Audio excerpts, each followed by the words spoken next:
So here comes the definition of variable, which is a container that holds something.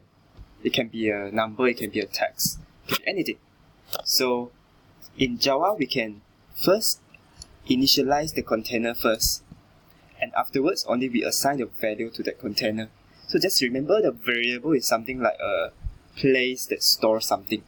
So in your entire program, whatever things that you want to store it and use in the future, you need to put it in the variable. Else they will be gone like straight away because you don't have any place for the value to persist.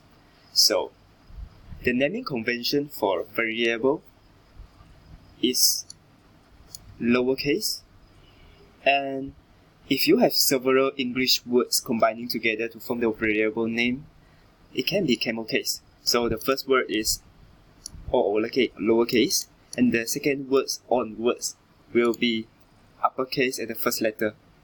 Okay, so like employee code, the C will be uppercase, where E will be lowercase. And also remember that variable name cannot start from number, cannot contain special characters except underscore. So in variable name, it can be like combinations of number, lowercase, uppercase, and underscore.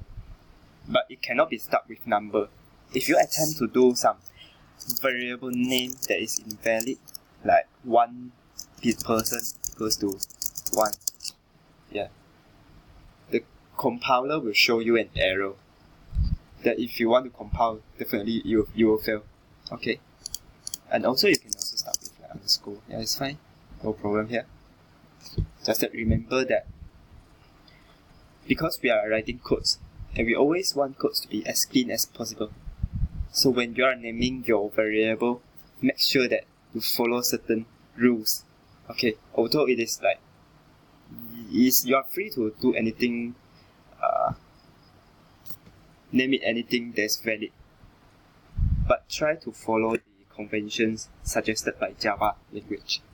For example, if you have studied like Python before, Python naming convention is something like this: employee underscore code equals to this is the naming convention for Python. Yeah.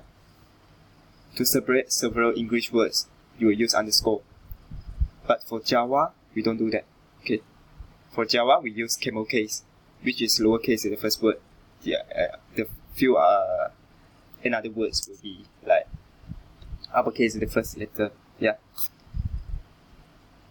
Remember, yeah, you need to make your codes variable names consistent and understandable. People just look at the name of the variables, they will know what kind of thing it stores. Try not to name it like X, Y, Z or A, B, something like doesn't make sense when you are making an actual application. Okay? See ya.